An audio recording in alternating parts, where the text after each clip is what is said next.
আবৃত্তি করছি কবি কাজী নজরুল ইসলাম রচিত লিচুচুর বাবুদের ডাল পুকুরে হাবুদের ডাল পুকুরে শিকিবাস করলে তারা বলি থাম একটু দাঁড়া। পুকুরের ওই কাছে না লিচুর এক গাছ আছে না, খানা আসতে গিয়ে যা আবার কাস্তে নিয়ে গাছে গিয়ে চড়েছি ছোট এক ডাল ধরেছি। ও বাবা মরাত করে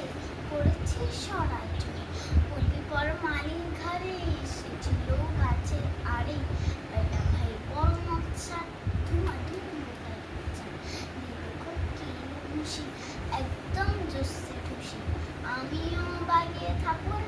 হাত চালিয়ে কাপড় লাফিয়ে ডিম্ন দেয়াল দেখি একটি বিদ্রে শিয়াল আরে ধ্যাত শিয়াল তা দাঁড়িয়ে ওঠা দেখেছে আঁকতে ওঠা কুকুরও চলে ছোটা আমি কই কম্ম কাবার কুকুরেই করবে সাবার বাবা গো মা গো বলে পাচিলের ফোকর ঘুরে ঢুকে গিয়ে বসতে যেন প্রাণ যাবো ফের কানমলি ভাই চুরিতে আর যদি চাই তবে মরু না আমি মিছা কুকুরের চামড়া খিচা